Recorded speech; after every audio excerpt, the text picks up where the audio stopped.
चलिए आज का जो क्वेश्चन है वो है हमारा रूट थ्री। रूट थ्री कैसे ड्रॉ करते हैं? सबसे पहले रूट थ्री को भी जैसे हमने रूट टू को ब्रेक किया था, हम ब्रेक करेंगे 2+1, और हम ऐसे भी लिख सकते हैं 1+2। Both are the same thing, दोनों एक ही बात है, चाहे हम 2+1 लिखें या 1+2।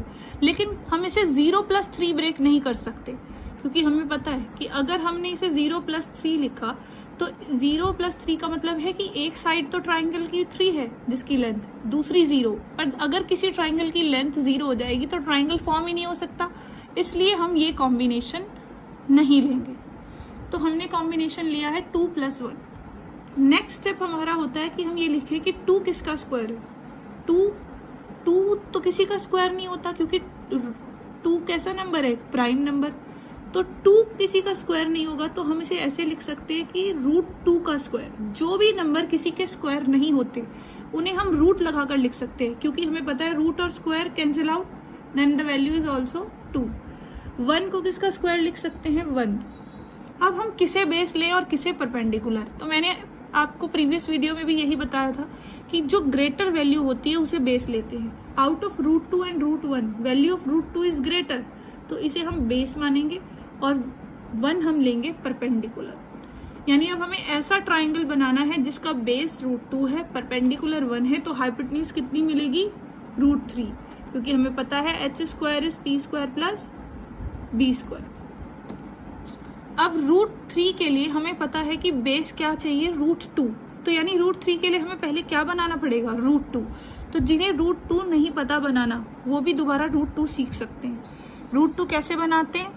हमें पता है कि √2 बनाने के लिए हमें क्या करना पड़ता है? अगेन √2 को हम ब्रेक करते हैं 1+1 में।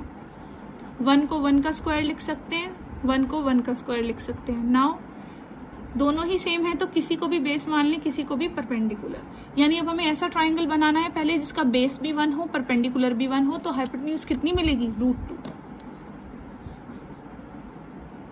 अब हमने इंच वाली साइड यूज करनी है।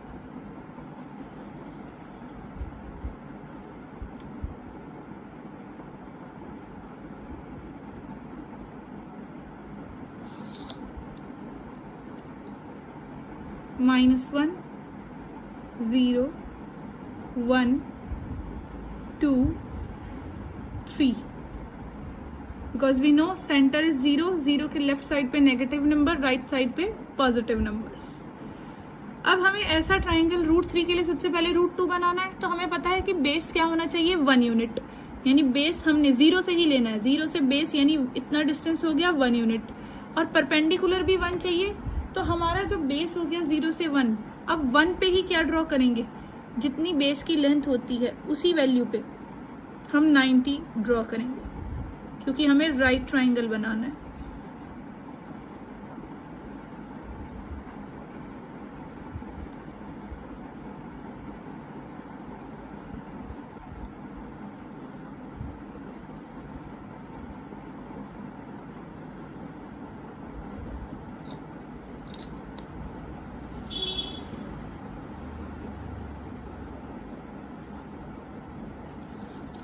अब बेस तो रूट हमारा 1 यूनिट हो गया है, अब परपेंडिकुलर 1 यूनिट चाहिए, तो हमने यहीं पर से जो हमारे पास नंबर लाइन है यहीं से 1 यूनिट डिस्टेंस मेजर करा है। कैसे? कंपास को 0 और 1 पे रख के हमने कितना यूनिट खोल दिया? 1 यूनिट ओपन कर दिया। अब यहाँ से 1 यूनिट का आर्क लगाया,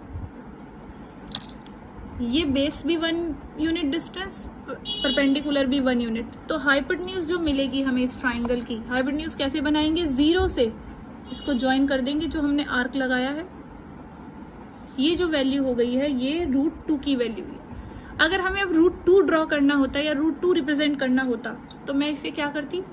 जो √2 वाली लाइन है हमारी, ऐसे यहाँ पर रखा √2 पे, और ये डॉटेड बनाकर जहां भी √2 यहाँ पर डॉटेड बनाकर इसे एक्सटेंड करके जहां ये नंबर लाइन पे आता ये √2 हो जाता। लेकिन हमें √3 बनाना है, तो √3 के लिए हमें बेस चाहिए था √2, जो कि हम बना चुके हैं। अब हमारा ट्राइंगल का बेस हमें √2 मिल चुका है, पर उस पर परपेंडिकुलर भी 1 चाहिए, यानी अब √2 के ऊपर 90 बनेगा।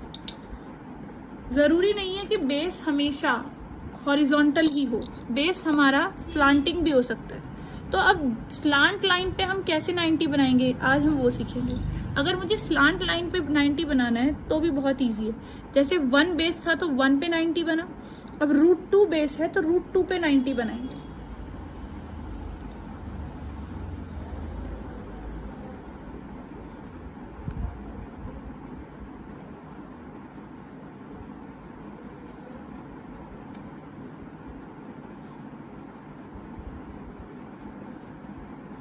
अब √2 बेस है तो √2 पे हमने 90 बनाया।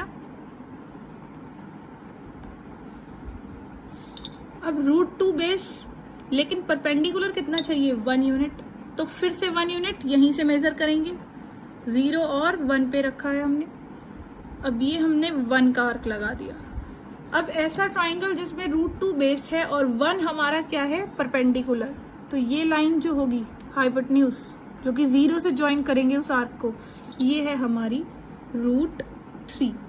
लेकिन अभी हमने √3 ट्राइंगल में तो बना दिया है, रिप्रेजेंट कैसे करेंगे नंबर लाइन पे, 0 पे रखेंगे और √3 पे, √3 के आर्क पे यहां से हम इसे ऐसे डॉटेड बनाएंगे और जहां भी ये नंबर लाइन पे आएगा ये हमारा क्या हो, बन जाएगा √3। This is √3 on number line.